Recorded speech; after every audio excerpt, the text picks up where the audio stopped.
Igual cuando van exponiendo, van diciendo su nombre, por favor.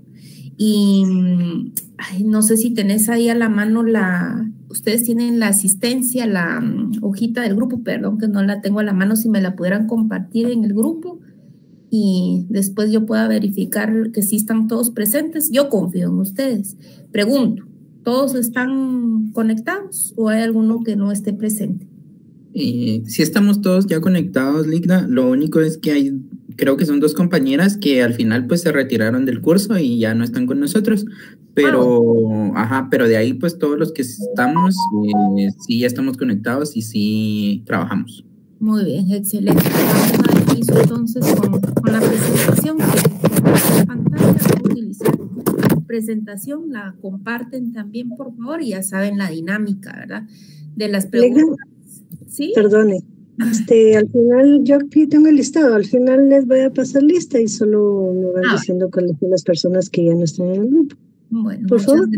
Gracias. Entonces, compartimos las preguntas, hago ahí de nuevo un recordatorio. Esas preguntas se van a utilizar para el examen final, para que no se vayan a confundir, que es ahorita en el segundo parcial, por favor. Vamos a dar inicio entonces. Adelante. Okay. Buenas tardes, compañeros y Ligda. Nosotros somos el grupo 7. Me indican si ya se ve mi pantalla. Vamos a hablar acerca de la ejecución de sentencias provenientes del extranjero. ¿Logran ver la pantalla? Sí. Ok, bueno, entonces, para poder hablar de la ejecución de sentencias que vienen del extranjero, vamos a dar una pequeña introducción y pues vamos a empezar también hablando de lo que es la sentencia. Como parte introductoria vamos a encontrar que este es un tema pues crucial en el derecho internacional privado, ya que permite que las decisiones judiciales tomadas en un país tengan validez en otro. Y esto es algo fundamental para garantizar la justicia, ¿verdad? No solo en nuestra nación, sino que a nivel internacional. Y como les comentaba, pues primero vamos a comprender lo que es una sentencia o vamos a repasar lo que es una sentencia, ¿verdad? Tenemos en su definición acá que es un acto jurídico procesal emanado de un órgano jurisdiccional competente, mediante el cual se resuelve de forma definitiva un litigio o una controversia.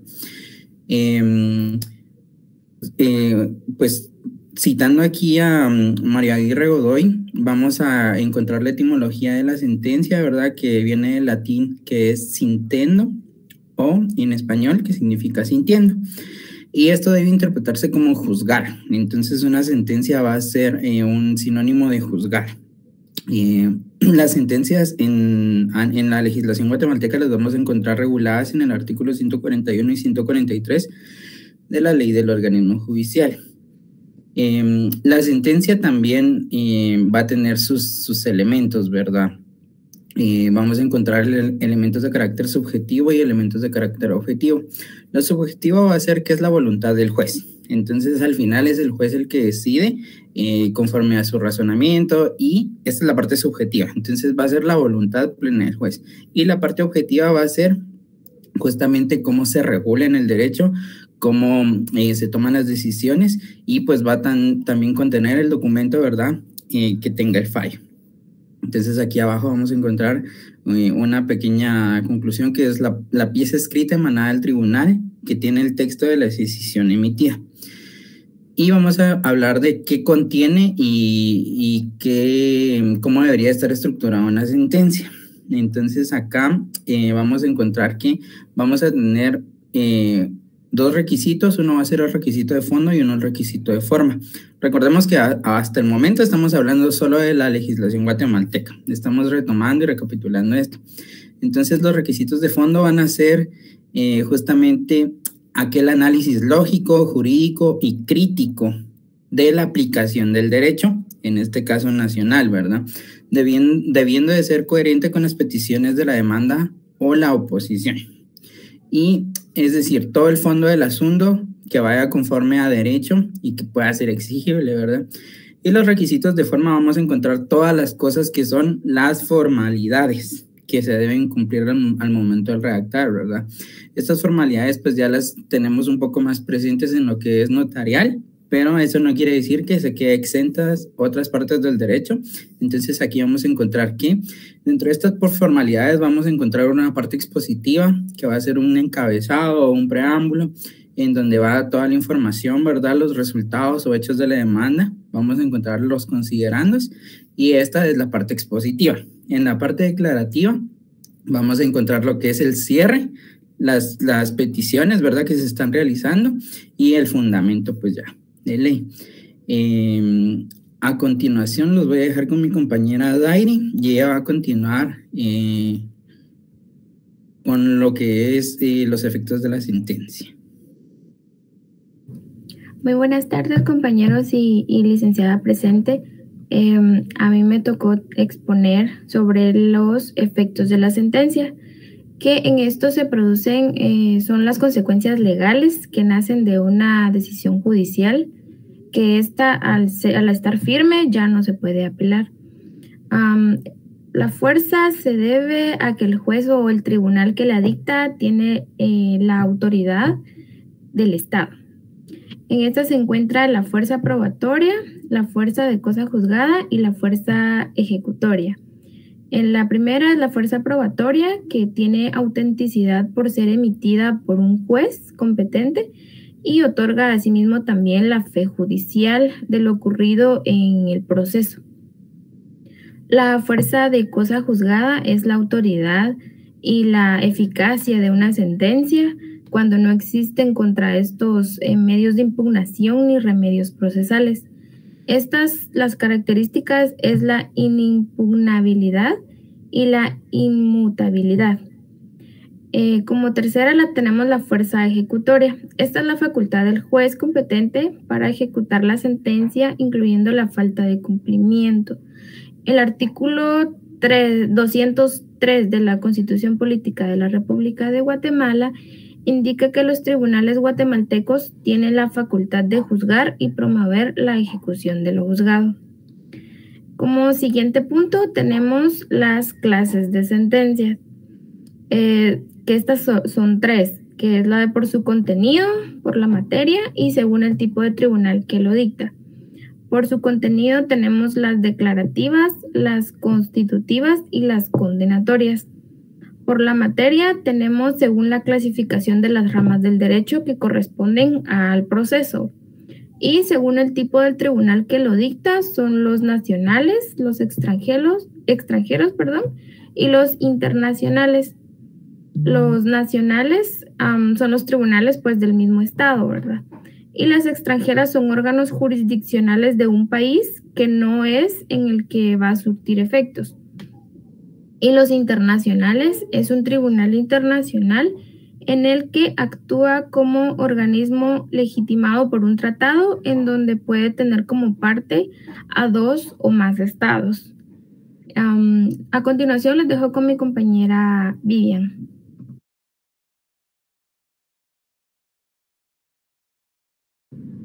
Buenas tardes, licenciada y compañeros. Yo les voy a exponer acerca de las sentencias extranjeras. En cuanto a su justificación, en base al principio de cooperación internacional, podemos decir que el reconocimiento y la ejecución de una sentencia extranjera es un asunto de relaciones internacionales. En cuanto a materia de sentencias extranjeras, los tribunales del Estado requiriente extienden el certificado del fallo dictado al interesado y solicitan al Estado requerido a través de los tribunales ordinarios que reconozcan la validez de la sentencia y se ejecute a través de su ley procesal. El carácter extraterritorial, que es uno de los principios de las sentencias extranjeras, es la posibilidad que tiene una sentencia extranjera de producir efectos fuera del territorio del Estado y no se da una ejecución automática. En base al principio de cooperación internacional, queda en la soberanía del Estado comisionado ejecutar o no la sentencia extranjera. Para que el principio de extraterritorialidad adquiera validez, debe cumplir con los pases de ley del Estado en el que surtirá efectos. Le cedo la palabra a mi compañera Lilia.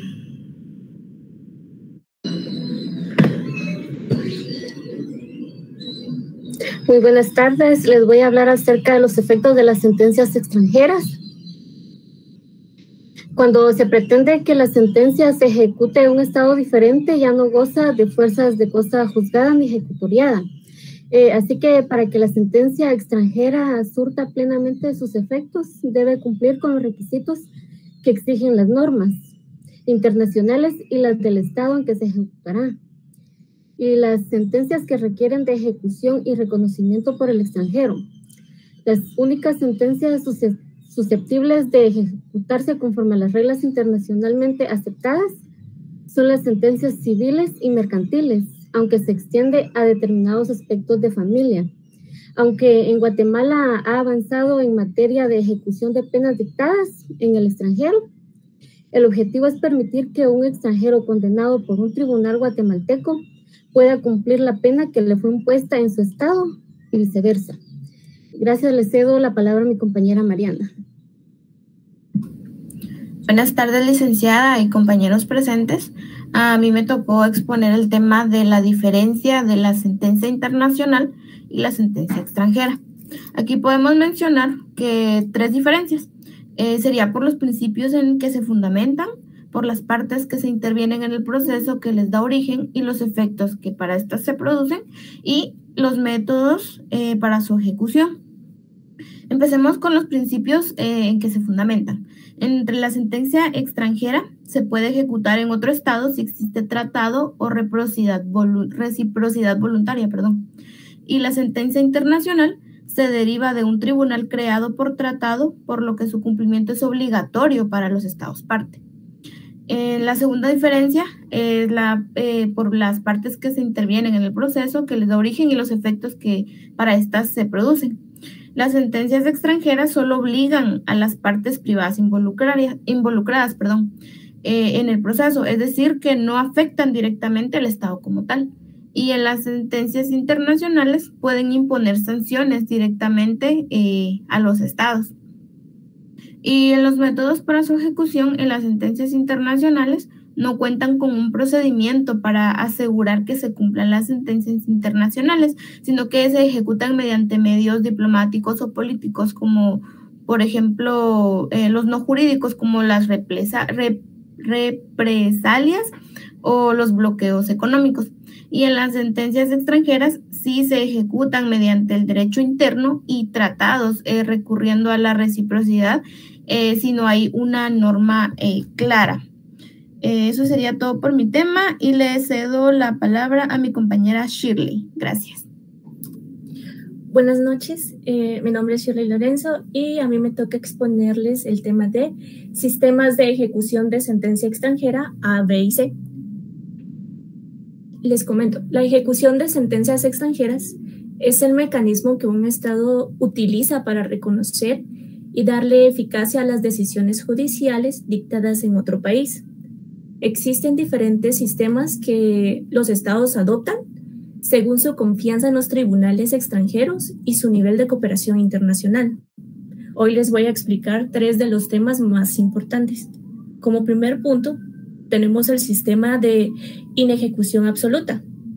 En este sistema, aunque ya exista una sentencia firme en otro país, aquí no tendría validez y habría que volver a juzgar el caso desde el inicio. Este sistema niega toda eficacia a las sentencias extranjeras. Además, se debe de repetir el juicio desde cero en el país que debe ejecutarla. El problema con este sistema es que genera falta de cooperación y puede provocar conflictos de reciprocidad. Como segundo punto se encuentra el sistema de la cláusula de reciprocidad. Este sistema se basa en el principio de trato mutuo. O sea, yo reconozco tus sentencias si tú reconoces las mías, pero si no hay una reciprocidad, la ejecución se puede negar. Cabe destacar que solo se ejecuta si el país de origen también reconoce nuestras sentencias. La sentencia no tiene efectos automáticos, sino que se revisa el fondo del asunto. Además, refleja cierta desconfianza hacia la justicia extranjera y también contradice la finalidad práctica de la cooperación internacional. Las ventajas de este sistema es que promueve la cooperación en igualdad de condiciones, respeta la soberanía de cada estado y garantiza un trato recíproco a las sentencias nacionales. Las desventajas es que puede negarle la justicia si no existe una reciprocidad. Además, genera incertidumbre a las personas que necesitan ejecutar una sentencia. Como tercer punto, se encuentra el sistema de ejecución previo al examen de fondo. Este sistema Guatemala lo adopta. Aquí el juez no analiza si la sentencia es justa o no, solamente comprueba que cumpla ciertos requisitos formales y que no contradiga nuestro orden público. Como les comenté, el juez no repite el juicio, solo revisa, primero, que la sentencia sea firme, que el tribunal que la emitió fuera competente, que se haya respetado el derecho de defensa y que no contradiga el orden público interno.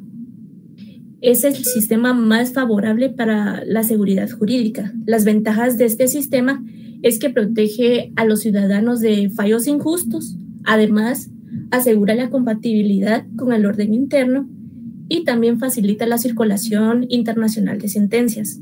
Las desventajas que puede dar este sistema es que puede verse como desconfianza hacia la justicia extranjera y además impone un doble control que puede retrasar el proceso. A continuación, les hablará sobre otros dos temas mi compañero Darío.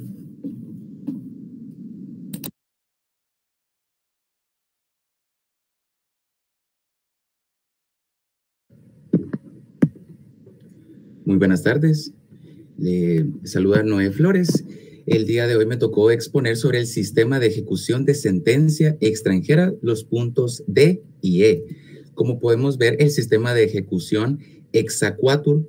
El exequatur es un procedimiento mediante el cual los tribunales de un estado reconocen y autorizan la ejecución de una sentencia extranjera dentro de un territorio. Su finalidad es verificar que la resolución dictada en otro país cumpla con ciertos requisitos, como el orden público, competencia de tribunal extranjero y debidos procesos, entre otros, antes de que tenga efectos jurídicos en el estado requerido. Podemos validar la información, su base legal sería del exequatur, está regulado en el artículo 423 al 428 del Código Procesal Civil y Mercantil. También es de validar que se pide esta información, esta sentencia de ejecución, ante la Corte Suprema de Justicia. Los requisitos para esta sentencia es que la sentencia directamente sea firme, que no contravenga el orden público guatemalteco, que se acredite la reciprocidad, que el país de origen también reconozca las sentencias guatemaltecas. Un ejemplo sería que una sentencia de adopción emitida en el país de España solo será válida en Guatemala si obtiene el exequatur de la Corte Suprema de Justicia.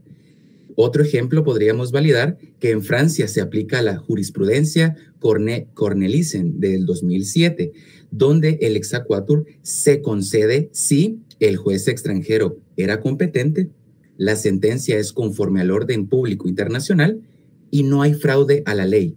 Un ejemplo puede ser una sentencia mercantil de Guatemala, puede ejecutarse en Francia siempre que cumpla esas tres condiciones. Como último punto, sería el sistema de ejecución previo examen de fondo y forma de la sentencia. Cuando hablamos de asistencia de ejecución previo examen de fondo y firmeza de sentencia, nos referimos a aquellos países que no reconocen automáticamente las resoluciones extranjeras, sino que el juez nacional revisa el fondo del asunto, no solo aspectos formales. De igual forma, exige que la sentencia esté firme en el país de origen, que sería donde se realizó la sentencia. La base legal directamente es en el Código Procesal Civil y Mercantil, de igual manera en el 423 al 428. Se corrobora que la Corte Suprema de Justicia verifica no solo aspectos formales, directamente de orden público, competencia o reciprocidad, sino también que la sentencia no sea contraria a la legislación guatemalteca en el fondo.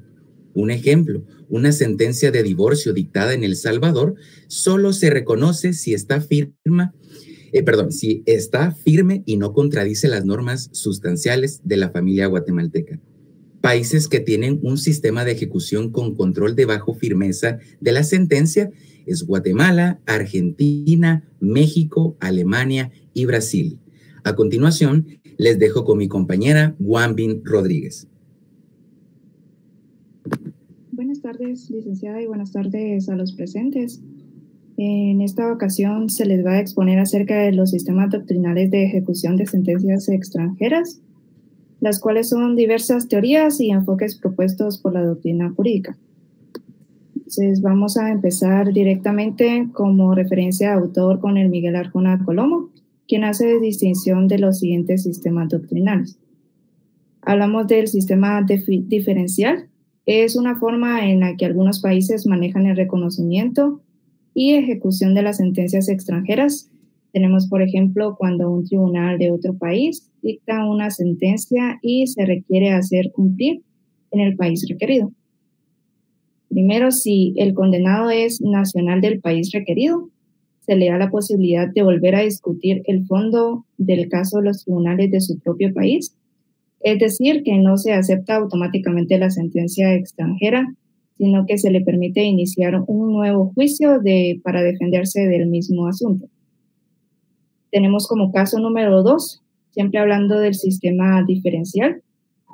Si el condenado es extranjero, no puede volver a discutir el fondo del caso. En este caso, la sentencia extranjera se reconoce más fácilmente, limitándose solamente a verificar que se cumplan ciertos requisitos de procedimiento, como pueden ser la legalidad formal, autenticidad de la sentencia, competencia de tribunales extranjeros, entre otros asuntos.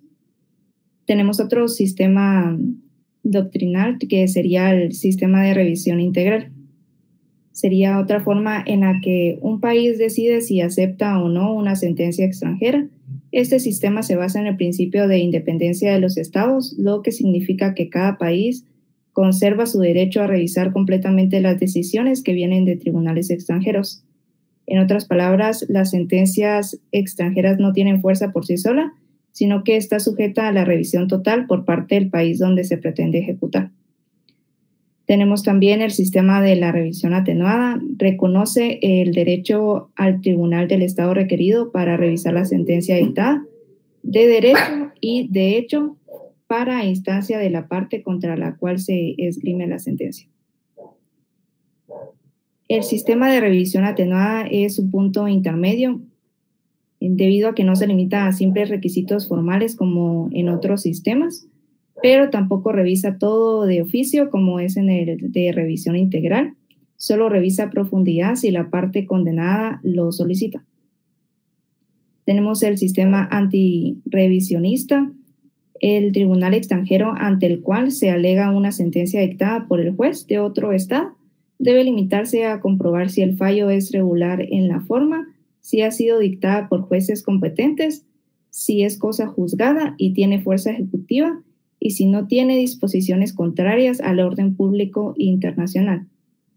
Cuando se presenta una sentencia extranjera ante un tribunal de otro país, para que se reconozca o en todo caso que se ejecute, el juez no puede volver a analizar el caso ni el fondo del asunto. Solo puede comprobar algunos aspectos formales y básicos. Serían, por ejemplo, la regularidad en la forma, que esto se refiere a que la sentencia cumpla con los requisitos legales mínimos, ejemplo, la autenticidad, traducción, que esté válida, etc.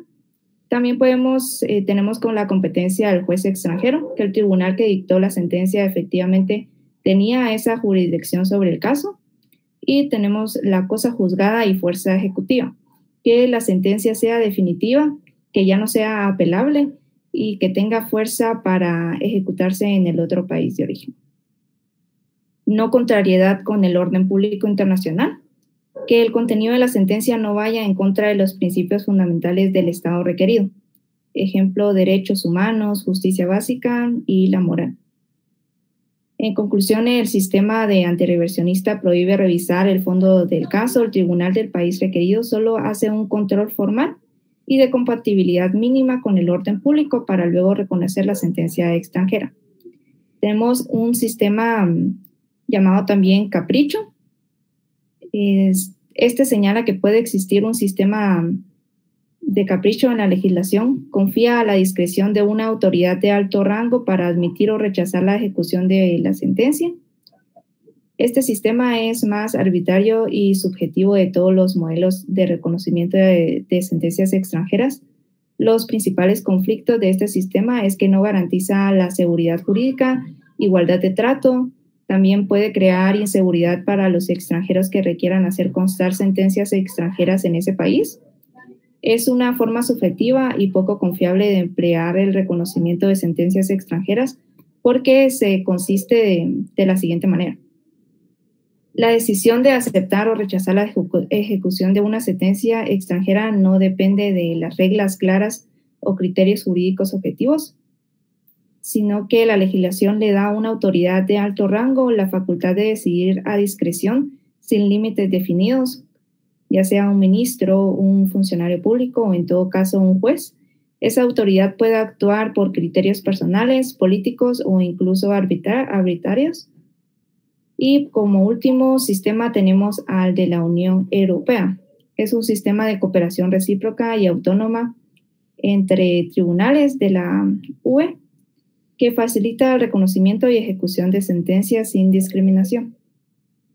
Su objetivo principal es garantizar la libre circulación de sentencias dentro de la Unión Europea, el reconocimiento automático, las decisiones judiciales de un Estado miembro que se reconocen y ejecutan en las demás sin necesidad de un nuevo procedimiento.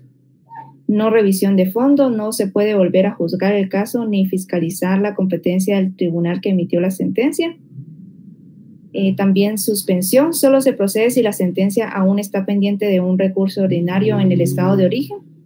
La rapidez, el tribunal que recibe la solicitud debe resolver pronto y la parte demandada no puede oponerse a esa fase inicial. Tenemos también que es importante en este sistema la no discriminación. No se puede exigir la garantía a la parte solicitante por ser extranjera o no residente. Le dejo la palabra a mi compañero Michael Emanuel Rodríguez.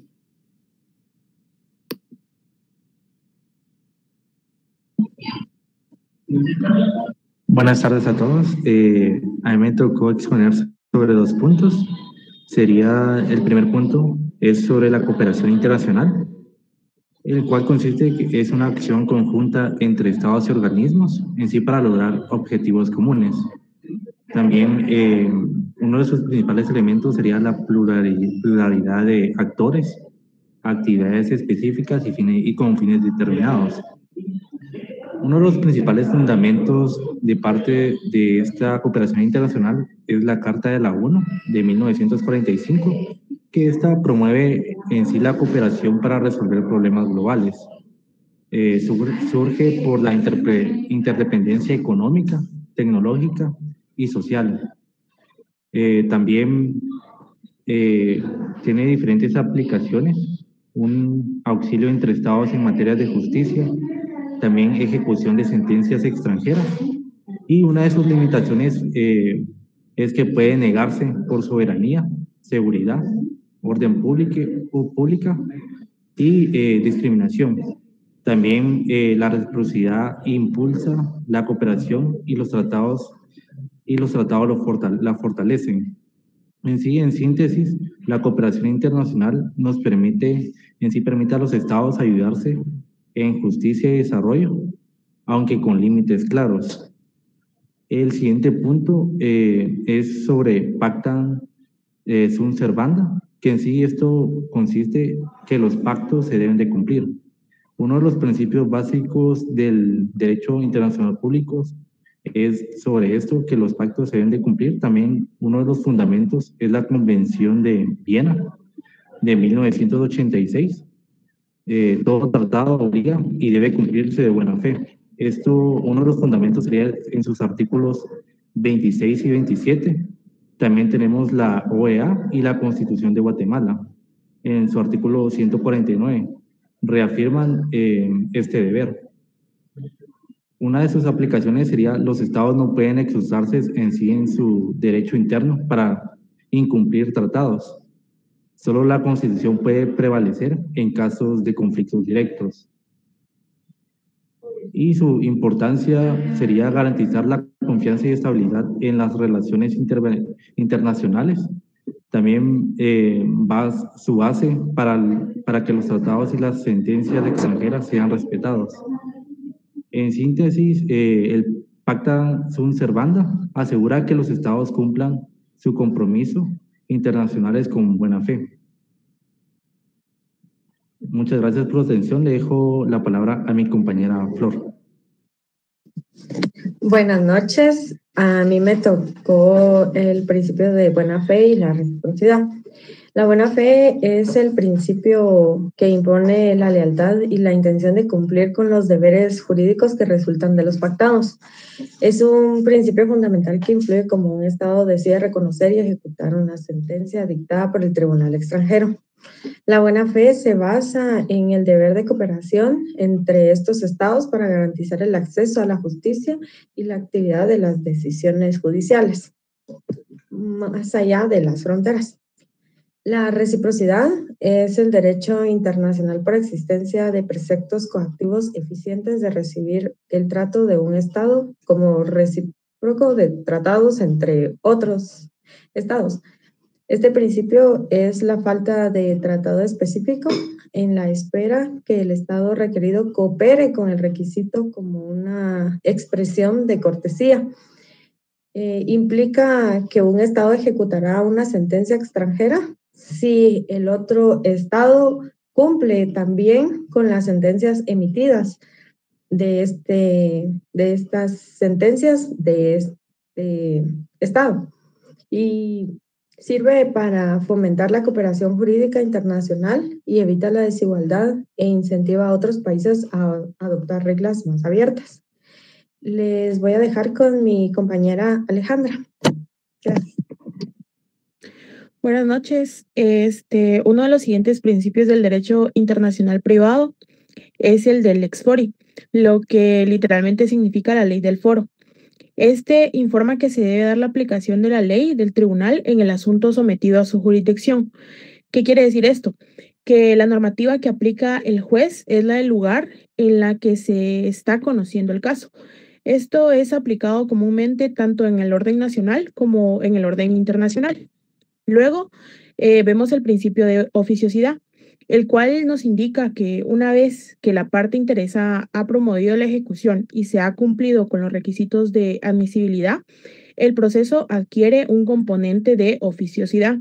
Esto quiere decir que las autoridades son las que impulsan el trámite de manera automática, sin necesidad de un nuevo impulso de las partes. Esto ocurre comúnmente con la transmisión de cartas rogatorias, el envío de documentación a la autoridad central, la determinación del juez competente y finalmente la ejecución material de la sentencia en el estado requerido. Los dejo con mi siguiente compañero. Gracias. Muy buenas noches a todos. A mí me tocó sobre el punto del debido proceso. El debido proceso lo encontramos estipulado en el artículo 12 de la Constitución, el cual nos dice: es una garantía fundamental que posee toda persona para que sus derechos y su libertad no sean vulnerados sin antes haber un proceso legal ante un juez competente, ser oído y vencido en juicio. Esto, aplicado en el ámbito internacional, tiene que cumplir ciertos principios básicos o pasos que están interconectados, los cuales son: la demanda debe ser notificada al demandado por el ente encargado del país en donde se cometió la falta o el delito. La notificación luego debe de hacerse con las formas de ley del país donde se encuentre, sin transgredirlas del país de origen del contrario. Si esto ocurre, tendríamos un quebrantamiento en las formas del emplazamiento, lo cual implica que el demandado no ha sido efectivamente enterado de la demanda. Luego, debe otorgarse un plazo razonable al demandado para comparecer y defenderse. Las pruebas propuestas deben ser comunicadas al adversario para que tengan conocimiento de ellas antes de su diligenciamiento. Las pruebas pueden ser fiscalizadas por el adversario durante su diligenciamiento e impugnadas después. Gracias, los dejo con mi siguiente compañero.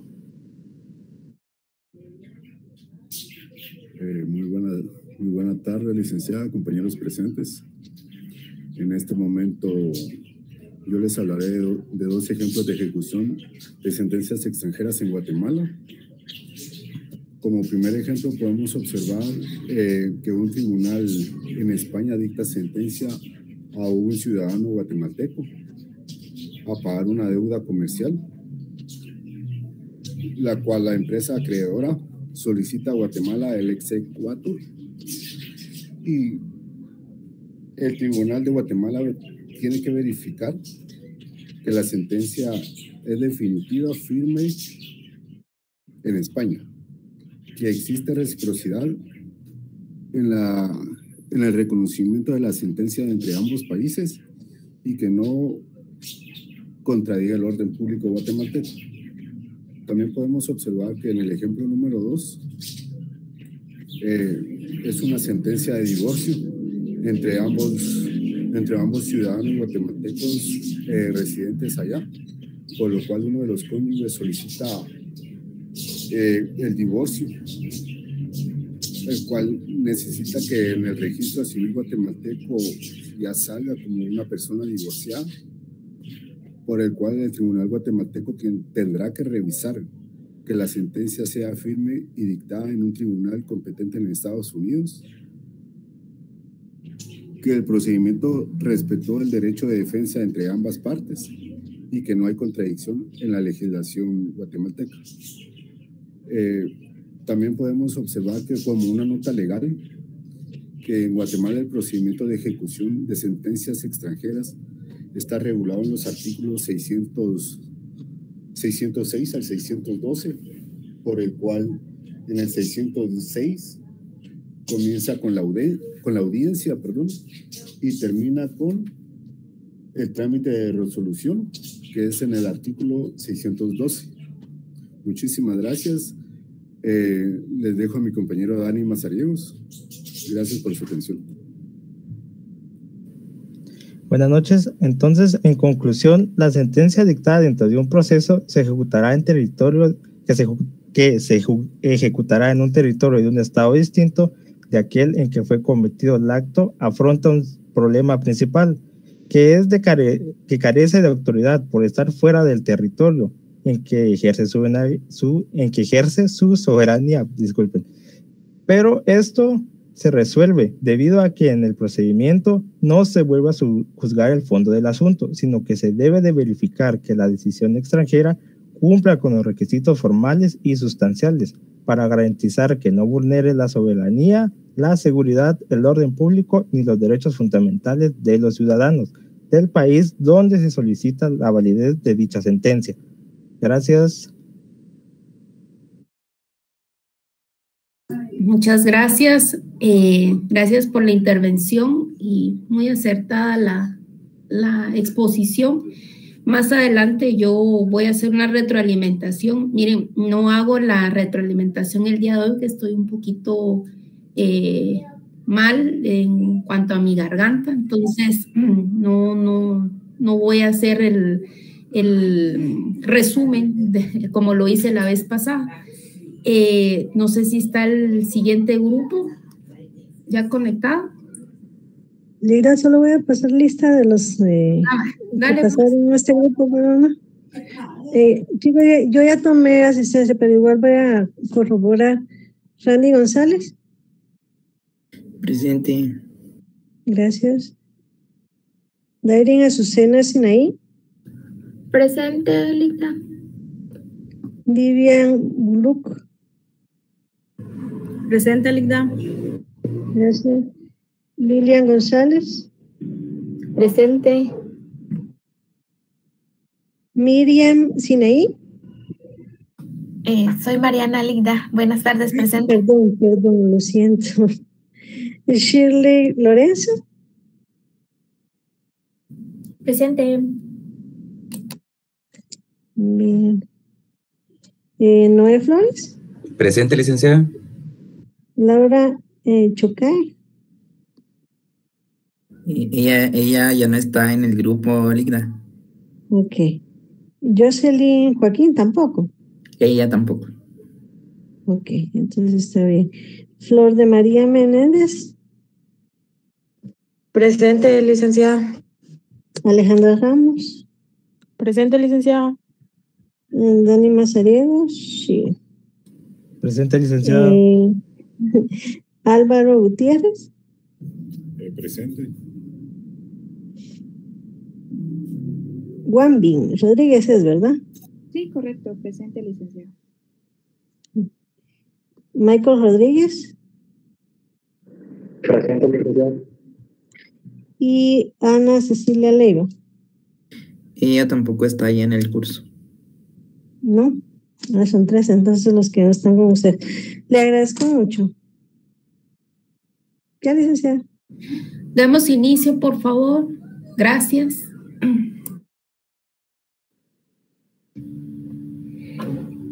Buenas noches, licenciada y compañeros. Nosotros somos el grupo 8 y nos toca el tema de nacionalidad.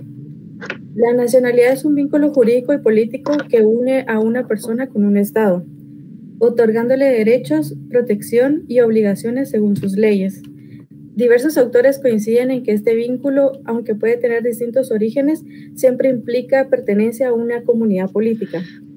Según el derecho internacional, cada Estado establece cómo se adquiere, pierde o recupera la nacionalidad. Este vínculo se caracteriza por ser no voluntario en su origen, que es cuando se nace en un territorio, voluntario en su permanencia, que es al poder cambiar de nacionalidad, necesario, ya que todas las personas deben pertenecer a un Estado, y exclusiva, aunque algunos países permiten la doble nacionalidad. Gracias. Buenas tardes, licenciada y compañeros. A mí me tocó darle una breve historia acerca de la nacionalidad. Los romanos lo consideraron un vínculo de sangre y de culto. Los germanos lo consideraron un vínculo tribal. En la Edad Media nació el vínculo con la tierra, dando origen al jus soli, que se exageró hasta prohibir la emigración. Francia, en el Código de Napoleón de 1804, introdujo el derecho de sangre, que también es conocido como el jus sanguinis, por el cual el francés, hijo de francés, será francés y siempre lo seguirá siendo donde quiera que fuese o se establecieran. Muchos códigos se inspiraron en el Código de Napoleón y adoptaron el jus sanguini para así determinar la nacionalidad, con excepción de Gran Bretaña, Dinamarca y Noruega, que adoptaron el jus soli para determinar la nacionalidad y el domicilio del Estado y capacidad. Corriente, esta última que adoptó más tarde Estados Unidos de América. Ahora bien, ¿qué efectos de la nacionalidad hay? Y en estos son múltiples y mencionaremos algunos.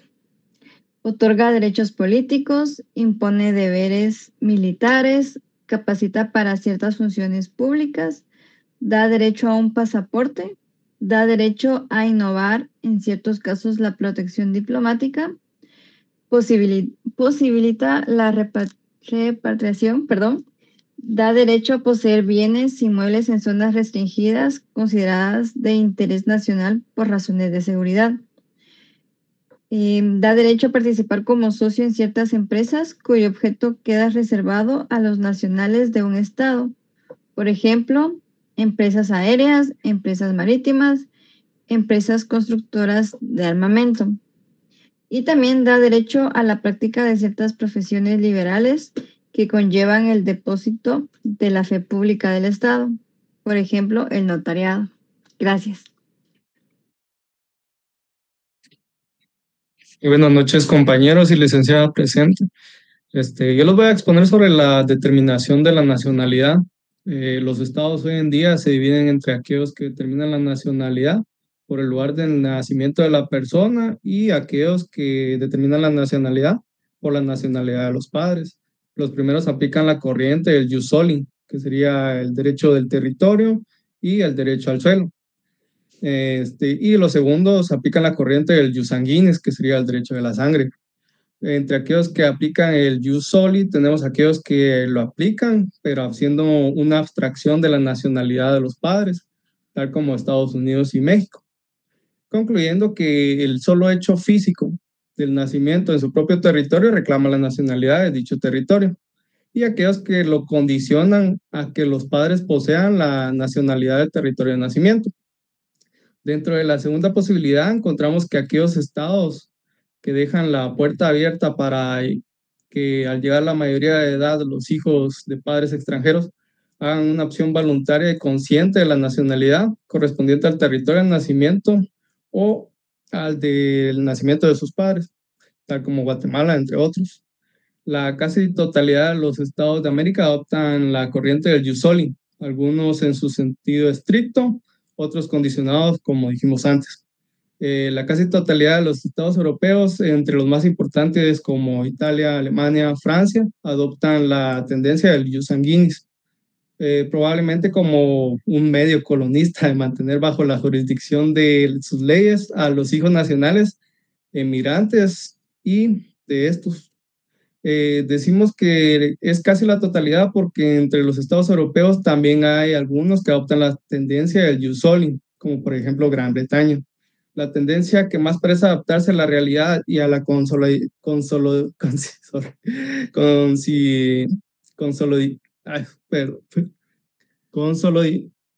me cuesta esa palabra? Pero creo que me entienden la idea. Esa misma, creo que me... Ok. De los estados, especialmente los de reciente acceso a la comunidad internacional, es la del jus soli. Podemos afirmar que la doctrina del jus soli no solo sigue de manera estrictamente ortodoxa, sino que combinándola en cierta forma con el jus sanguinis.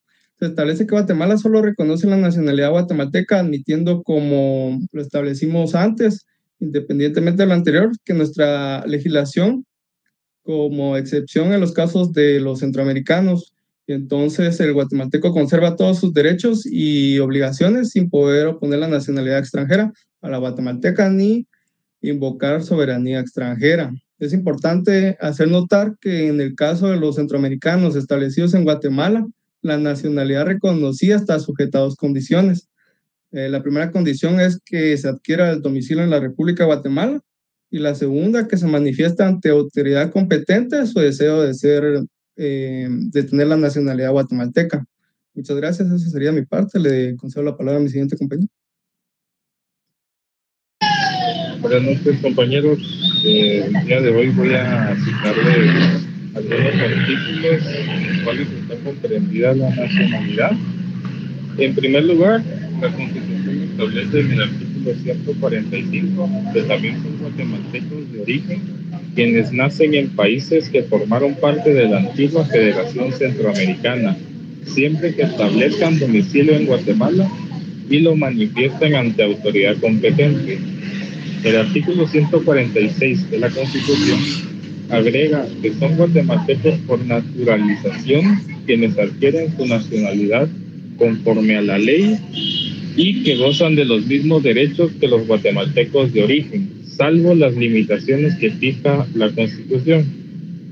Más adelante, en el artículo 147, señala que la ciudadanía corresponde a los guatemaltecos mayores de 18 años, quienes adquieren derechos políticos y obligaciones cívicas. Y por último, el artículo 148 aclara que esa ciudadanía puede suspenderse, perderse o recuperarse de acuerdo con la ley.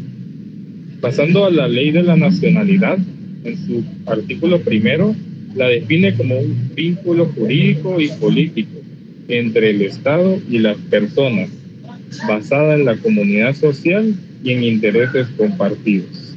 El artículo 2 deja claro que todo lo relativo a la nacionalidad se regula exclusivamente por la legislación guatemalteca. El artículo 3 garantiza que un guatemalteco de origen no puede ser privado de su nacionalidad y que esta es irrenunciable, salvo en los casos de naturalización en otro país. El artículo 4 regula las naturalizaciones en el extranjero, indicando que no se reconocen si el guatemalteco vive en Guatemala, salvo que se trate de naturalización por matrimonio. El artículo 5 aborda la doble o múltiple nacionalidad, aclarando que dentro del territorio Solo se reconoce la guatemalteca y no se puede invocar otra soberanía frente al Estado. Finalmente, el artículo 7 explica que los términos natural, de origen y por nacimiento son sinónimos e incluyen tanto el jus soli como el jus sanguinis. En conclusión, la Constitución y la Ley de Nacionalidad establecen claramente quiénes son guatemaltecos, cómo se adquiere y conserva la nacionalidad y qué significa ser ciudadano. Estos artículos aseguran la identidad nacional y definen el vínculo político entre el Estado y sus habitantes. Gracias por su atención. Le cedo la palabra al siguiente compañero.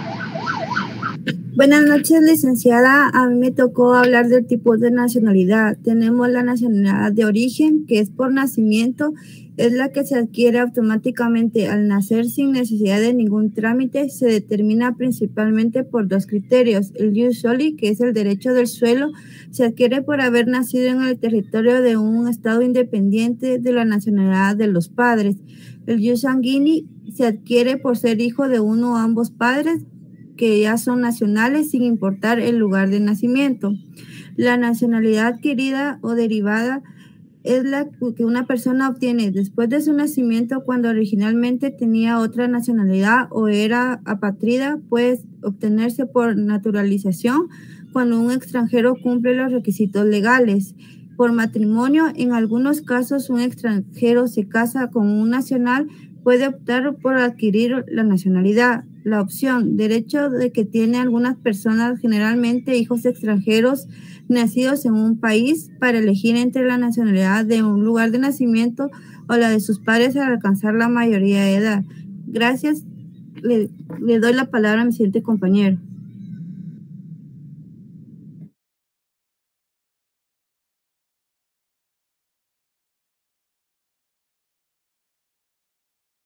Buenas noches, compañeros.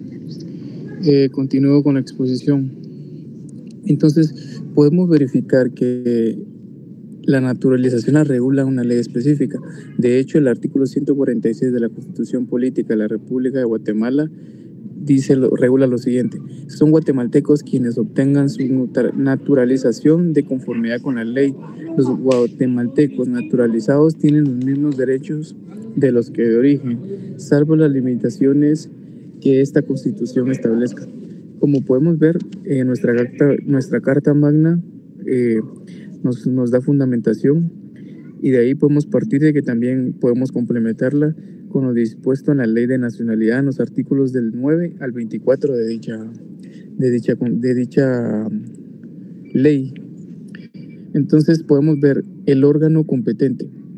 El órgano competente dentro de nuestra legislación para conocer todo lo referente a la naturalización es el Ministerio de Relaciones Exteriores.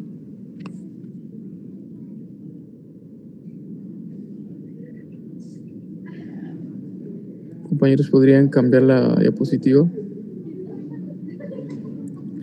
Ahora, como siguiente paso, vamos a verificar el trámite de los solicitantes que residen en el extranjero. Como podemos observar, los guatemaltecos naturales residentes en Guatemala pueden presentar su extranjero ante el Ministerio de Relaciones Exteriores o ante la Embajada.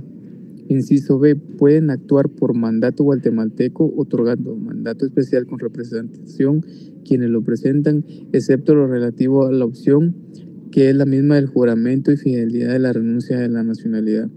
Inciso C, la solicitud debe contener formalmente lo siguiente: como primer número, designación del funcionario; segundo, generales del solicitante; 3, lugares para recibir notificaciones; 4, cita de nacionalidad o que ésta corresponde de pleno derecho de leyes; 5, lugar y fecha; 6, ratificación, excepto cuando se trate de recuperar la nacionalidad que corresponde del pleno del derecho.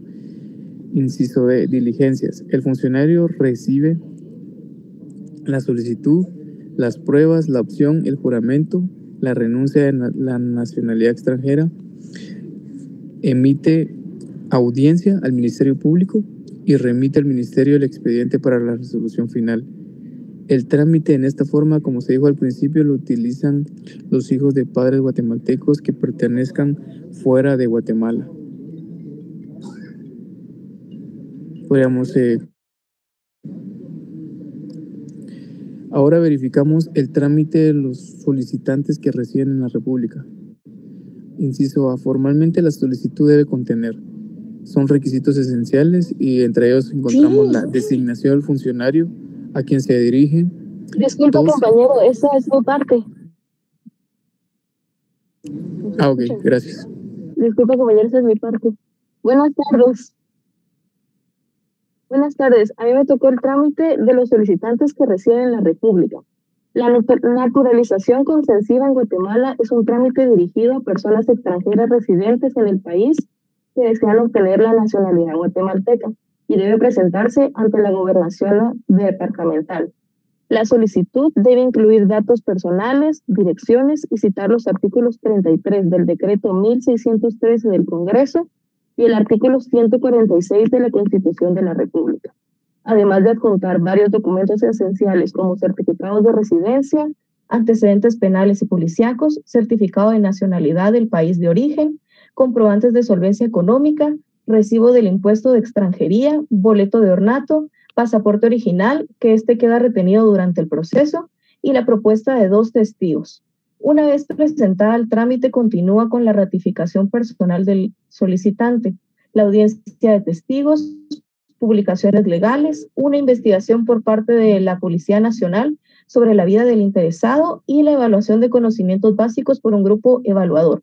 Finalmente, el expediente se traslada al Ministerio de Relaciones Exteriores, que consulta su asesoría jurídica y al Ministerio Público. Y si todo está en orden, concede la nacionalidad, toma juramento y emite el certificado correspondiente. Es un proceso extenso y riguroso que requiere cumplir cada paso cuidadosamente, ya que la omisión de alguno puede atrasar o anular la solicitud.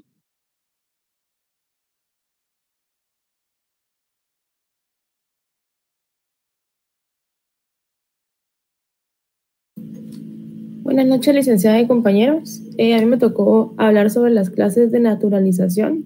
De conformidad con nuestra legislación, el artículo 146 de la Constitución Política de la República establece que existen dos clases de naturalización, siendo la primera la naturalización concesiva, que indica de conformidad con el artículo que ya mencioné, que es guatemalteco quien obtenga su naturalización de conformidad con la ley, y los artículos 32 al 38 de la Ley de Nacionalidad, que ya lo resumieron, pero establecen igual que pueden obtenerla todos los extranjeros siempre que sea potestativo del organismo ejecutivo. La solicitud se presenta ante los gobernadores departamentales, el procedimiento y los requisitos formales ya fueron explicados, y las fuentes de la naturalización concesiva consisten, por ejemplo, en la residencia de 5 años sin una ausencia continua que no sea mayor a 6 meses, cuando exista una residencia periódica que sume más de 10 años, residencia por lo menos de 2 años sin que se hayan ausentado por más de 1 mes, y de igual manera durante este tiempo deben haber contribuido de alguna manera al desarrollo ya sea económico, social, cultural del país y siempre a juicio del organismo ejecutivo. De igual manera existe la naturalización declaratoria o declarativa, cuyo fundamento se encuentra en los artículos 144 y 145 de la Constitución y los artículos del 40 al 60 de la Ley de Nacionalidad. El trámite ya fue explicado y la fuente de esta naturalización es la doctrina Ius Sanguinis, que como ya lo explicaron, en la que se basa en la sangre, es decir, por filiación, y la nacionalidad, el Ius Soli, que hace referencia al lugar de nacimiento.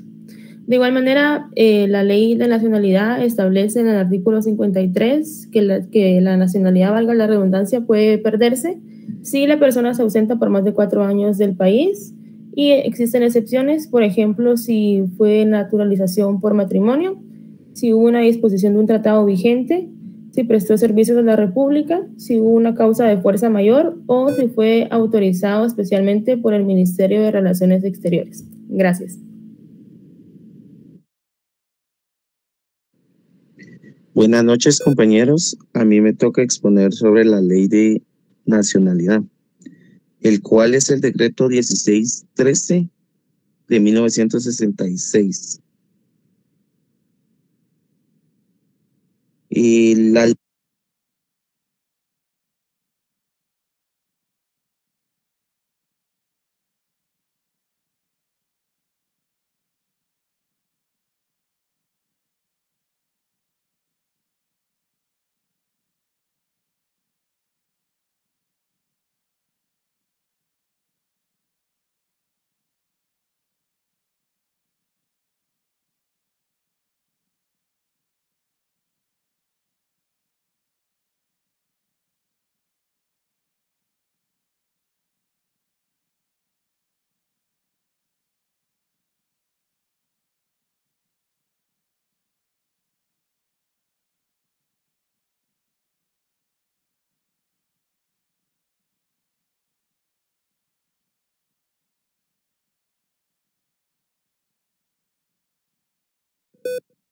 Buenas tardes, licenciada. A mí me tocó hablar sobre la revocatoria de la nacionalidad de Guatemala. La ley de nacionalidad en su artículo 56 establece lo siguiente. Inciso A, actividad contra el orden interior o exterior del Estado, contra el orden público, contra las instituciones sociales. Esta acción perjudica el orden interior o exterior del Estado. Inciso B, invocar soberanía extranjera frente a Guatemala cuando la persona se pone bajo la autoridad de otro país o lo defiende frente a Guatemala. Inciso C, negatividad injustificada a servir a Guatemala. Indica el rechazo a cumplir las obligaciones ciudadanas o a defender al país. Inciso D, ocultación de antecedentes graves. Significa que si una persona que ha obtenido la nacionalidad por naturalización ocultó información sobre delitos o actividades ilícitas graves durante el proceso de solicitud.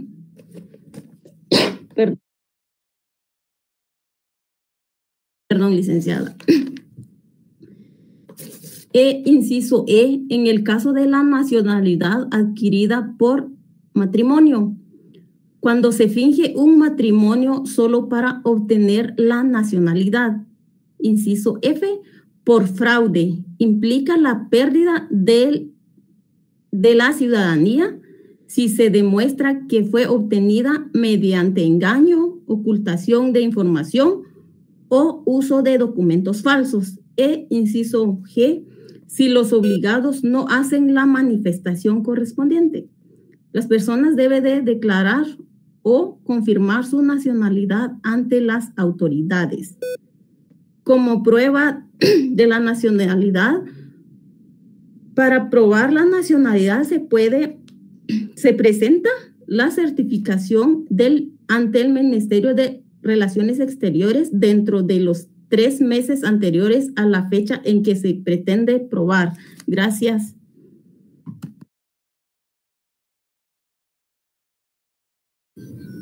Buenas noches, licenciada. A mí me tocó el tema de la doble nacionalidad. Vamos a ver un poco de los pensamientos que tenían, desde los puntos de vista que tenían antes en la antigüedad.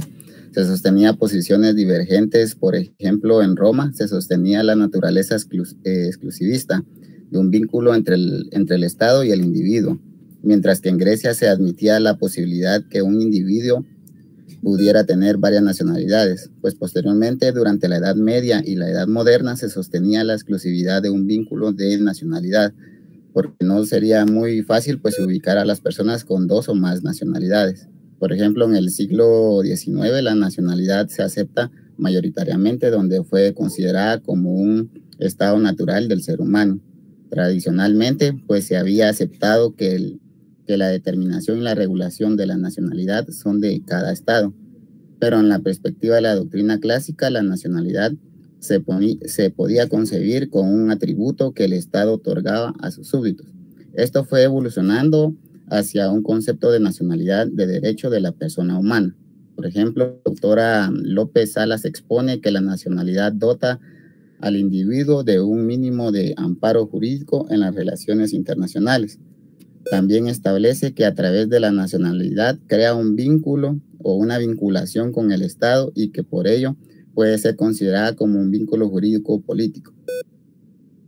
En cambio, la nacionalidad como derecho es un derecho inherente a la persona. Aquí podemos ver que la persona tiene libre albedrío para optar la nacionalidad que le crea conveniente. En este caso consiste notablemente la nacionalidad de un residuo de la autonomía de la voluntad personal. Esto queda pronunciado en la Declaración Universal de los Derechos Humanos, a la facultad legítima del individuo al cambio de nacionalidad. En estos términos más cortos se conoce como nacionalización la que se supone la renuncia a la nacionalidad previa y sustituye por la nueva. Hace desaparecer un vínculo jurídico político o a una de ellas para dar virtualidad exclusiva a una sola nacionalidad y con ello y consecuentemente procede a equiparar a aquel que fue originalmente extranjero para un Estado con los nacionales del mismo. Entonces, la doble nacionalidad, para resumir, entonces, tenemos lo que es la doble nacionalidad o doble ciudadanía, es la condición de una persona que es ciudadana de dos países al mismo tiempo sin tener que elegir una sola nacionalidad. Le dejo el turno a mi siguiente compañera. Gracias. En este momento voy a hablar sobre la perspectiva de los derechos humanos con su relación entre nacionalidad y el derecho a una identidad. Además de concebir la nacionalidad como ese vínculo jurídico y político entre un individuo y el Estado, una nacionalidad va a brindar identidad a cada persona, es decir, les va a dar este sentido de pertenencia dentro de un contexto cultural, histórico y social. Y en el ámbito internacional pues se le conoce como el derecho de identidad. También nos enfrentamos ante la falta de nacionalidad. Esto se le conoce como apatridia y cuando las personas carecen de una nacionalidad, se colocan a ellas mismas en una situación vulnerable porque van a perder derechos básicos como educación, salud o trabajo.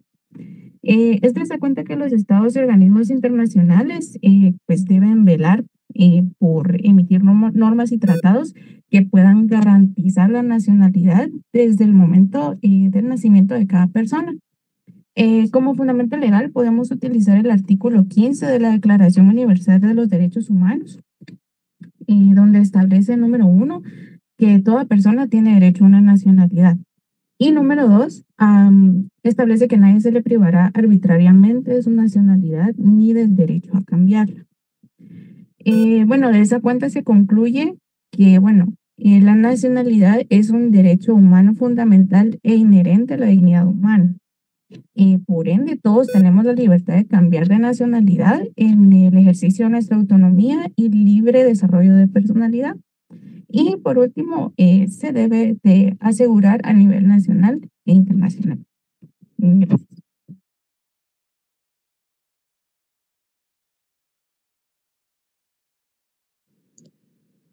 Buenas noches, compañeros. Perdón por que se me fue la señal, pero estábamos hablando sobre la ley de nacionalidad.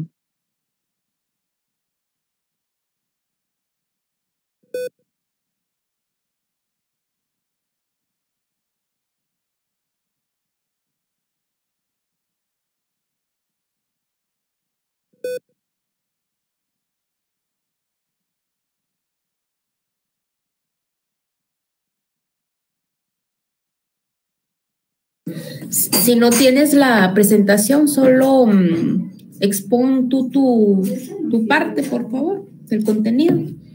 No sé si me escuchas.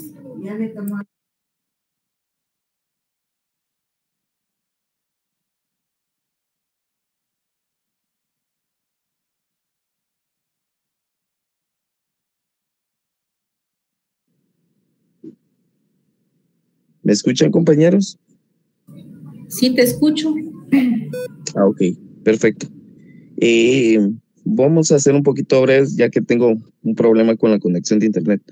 Pero hablábamos sobre la ley de nacionalidad, el cual es el decreto 1613, en la cual pues podemos encontrar en su capítulo 5, tal cual como lo encontramos acá, sobre la naturalización declaratoria, en la cual está estipulado en el artículo 40, en lo cual define los casos de naturalización declaratoria y remite es decir, se remite al Ministerio de Relaciones Exteriores, tal como lo expuso la compañera.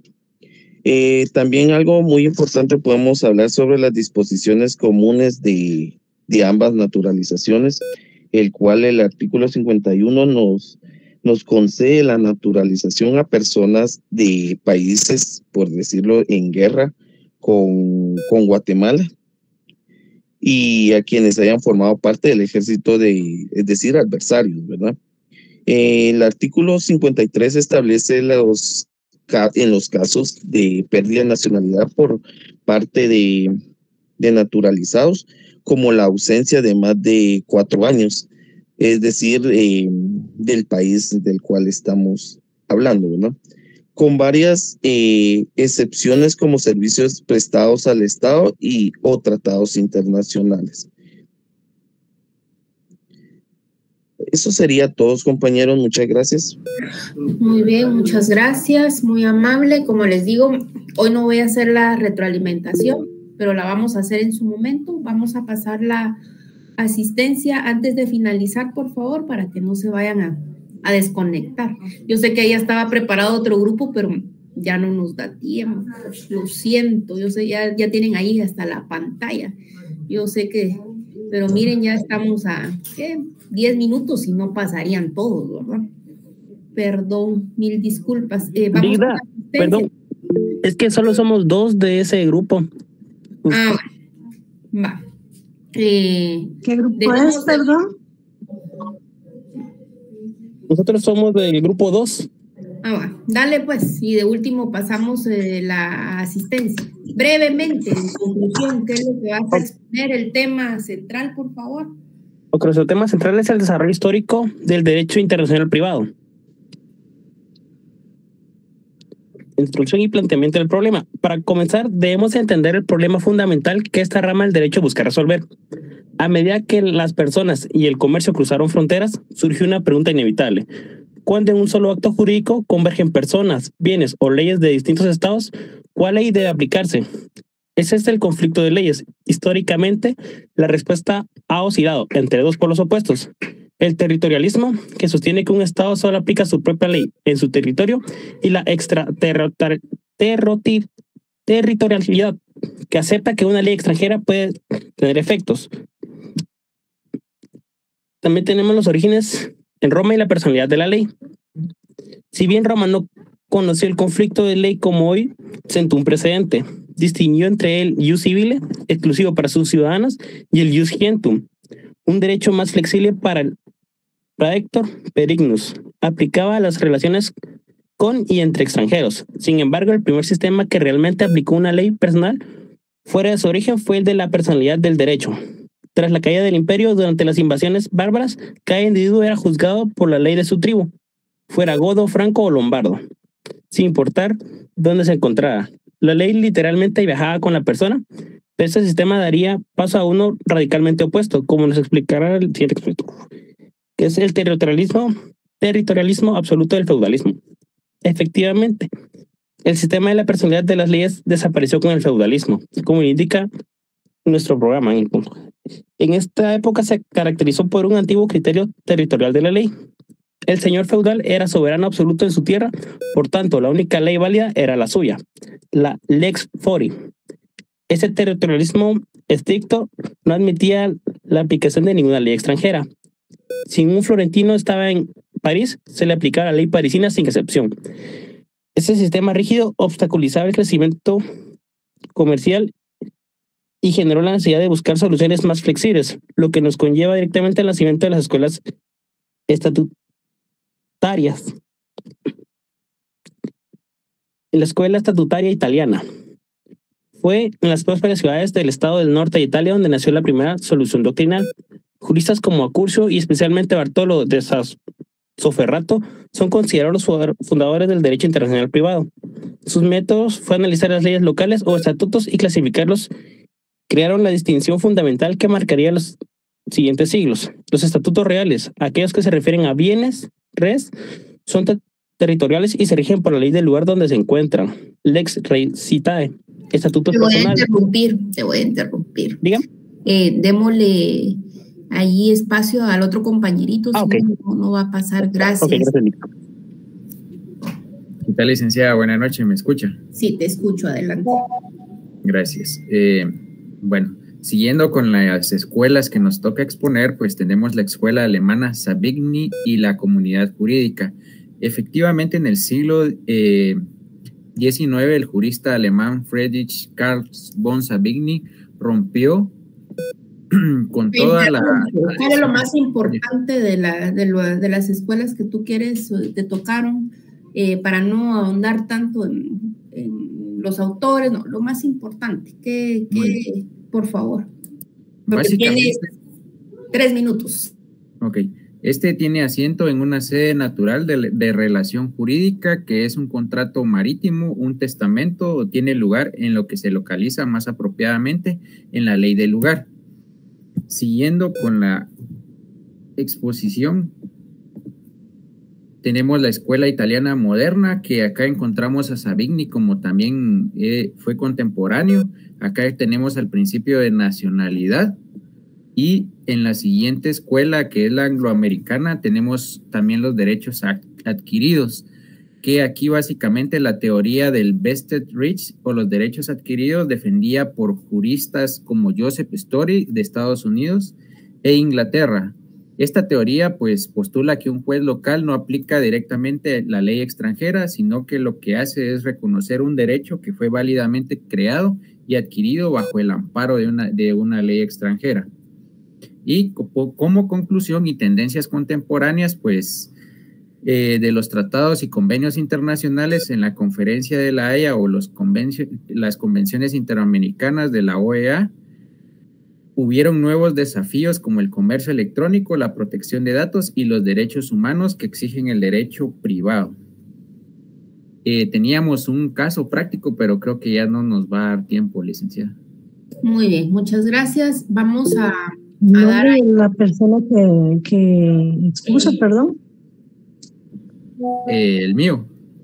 Lo de los dos compañeritos, por favor. Es Mario Augusto López Cabrera, carnet 2016-05770, grupo 2. Y Luis, no me recuerdo ahorita, le busco el nombre. Luis Ángel. Ya lo tengo anotado, gracias. Solamente deseo que no le aparece el nombre. Ah, ok. Sí lo tomó, ¿verdad? Sí. Gracias. Gracias. Gracias. Vamos entonces con la asistencia, por favor, del grupo que pasó antes de los compañeritos. Sí, solamente me quedan 3 personas, porque las fui tomando mientras lo exponía. Pero se me pasó Carla Juárez. ¿Está? Presente, licenciada. Gracias. Gabriel Porras. Presente, licenciada. María Alejandra Cermeño. Presente, Brian Torres. Presente, licenciada. Únicamente ya, muchísimas gracias. Muchas gracias. Bueno, entonces con esto finalizamos nuestra sesión, haciéndoles ahí, aprovechando que hay momentos. Licenciada, buenas noches. A mí no me mencionaron y pasé en el antepenúltimo grupo. Ronald Pineda, ajá. Bueno. No te da pena, Ronald. Lo que pasa es que yo ya había anotado a los que estaban exponiendo. Solamente esas 3 personas me quedaban pendientes. Ah, ok, muchísimas gracias. Es que para que acordemos tiempo. Gracias. Gracias. Bueno, entonces les decía, para la próxima semana nos toca clase presencial. Voy a decidir, recuérdense que los que pasaron tienen pendientes sus dinámicas para ya complementar la presentación. las vamos a hacer la otra semana, entonces van preparados porque sí tienen que pasar. Y espero el día viernes, si no es que lo hago antes, pasar el repaso previo a la evaluación para que ustedes puedan hacer una retroalimentación y pues sepan, si no nos da tiempo, pues les voy a compartir el link de un formulario para que ustedes puedan hacer el repaso, por favor. Licenciada, buenas noches. ¿Será que podría conversar con usted? Fíjese que tengo una situación. A mí me toca exponer... para esperar que se vea bien. A mí me toca exponer el día viernes, pero por cuestiones de trabajo tengo un viaje y no me voy a poder presentar. Yo igual tengo mi constancia porque la pedí igual, porque me toca exponer el viernes, pero no sé cómo podría hacer con eso. Yo ya se lo comuniqué a mi coordinadora, pero igual voy a presentar como mi parte del trabajo y igual voy a colaborar en la actividad y todo, pero sí no voy a poder estar presente, pero no sé a quién le debo enviar mi constancia para que se me pueda tomar en cuenta. Ahí al grupo, nena, ahí estoy yo. Ok. ¿Me la mandas, por favor? Ok, y para mi presentación, o sea, ¿cómo sería ahí? No sé si querés que te dé espacio unos 5 minutos el otro día de clases presencial y exponer solo tu apartado, o no vas a llegar tampoco. Es que lo que pasa es que yo me voy desde martes en la madrugada y regreso hasta el domingo, entonces si pudiera hacer en algún día de clase virtual o algo así, bueno, no sé, porque si no vamos a coordinar contigo, ¿cómo hacemos? Entonces ahorita esta semana, libérate. Y ok, muchísimas gracias. Si llevar al viaje, no me enojo, lo necesito. Gracias, ahí voy a ver. Muchas gracias, licenciada, muy comprensiva, gracias. Bueno, entonces pilas ahí, por favor, para el repaso. Les deseo feliz noche, que descansen, que Dios les bendiga y nos vemos la otra semana, si Dios lo permite. Que estén bien. Saludos. Feliz noche, Rita. Adiós. Feliz noche, licenciada. Feliz noche, licenciada. Adiós.